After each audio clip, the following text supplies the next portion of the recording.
Let me show you how I care for my Calathea. So it looks like this, not like this. Prayer plants are native to Central and South America, which means that you need to recreate a tropical environment for them to thrive. First up, let's go through water needs. Prayer plants are one of those plants that absolutely love water. They don't like dry air and they don't like dry soil. You want to keep the soil consistently moist without waterlogging it. And whilst you don't want to ever let the soil dry out, it is important that air can still reach the roots. Airflow is what will help prevent root rot on all of your plants. It's one of the many reasons why I keep my plants in nursery pots. This way, there's no chance that they'll be sitting in too much water, and air can also get down into the root area.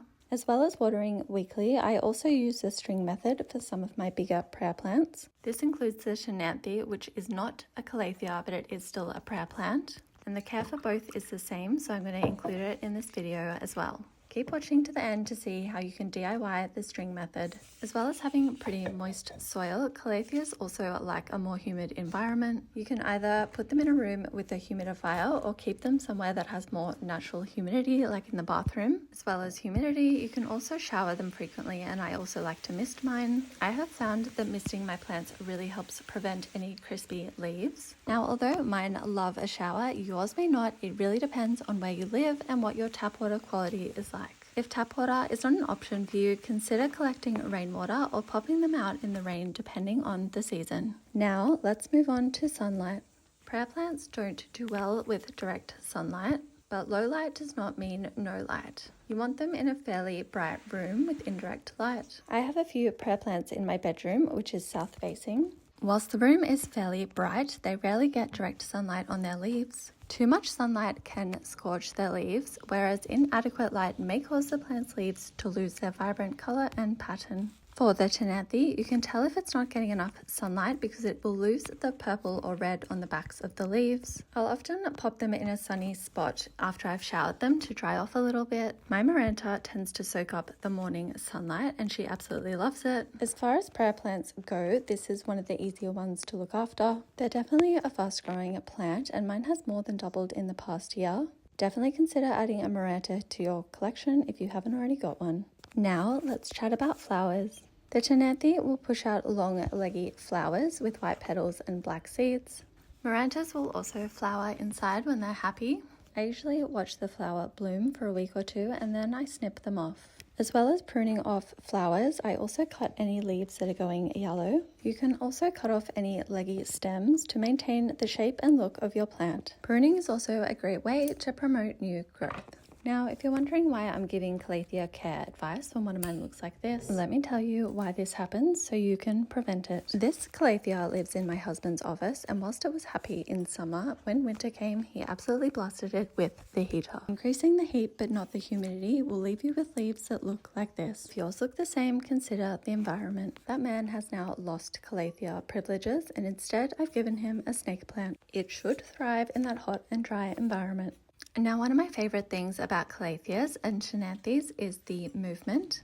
This is due to the plant phenomenon Nyctinasty. This is a circadian rhythm-based movement. It's in response to both the sun setting and also the temperature dropping. I have so many time lapses of my prayer plants throughout the day and evening. I like to call it their daily dance, and it is so pretty to watch. A few other plants follow the sun as well. Now, I've mentioned many times that Calatheas love water and they can also live hydro. Hydro is such a pretty way to display houseplants and can also help to deter some pests. When it comes to pests on Calatheas, look out for spider mites, mealybugs, and thrips. If you do spot something, I recommend treating with neem oil. It's not as harsh as some insecticidal soaps. Now let's set up a DIY watering system. The string method is a great way to keep houseplants happy whilst you're traveling. It can also be used year-round for plants that love moisture.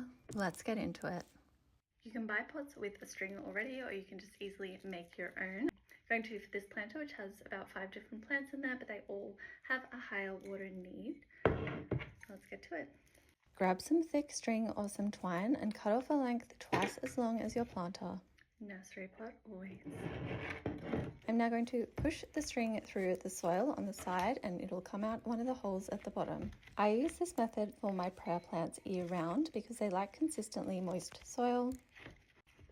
Just pushing the string down to the bottom. This is one of my favorite ways to make a self-watering system for indoor houseplants. It is fairly easy and also cheap and accessible. This would obviously be a lot easier before you put a plant in your planter, but you can stick it through as well. Get my little probe out.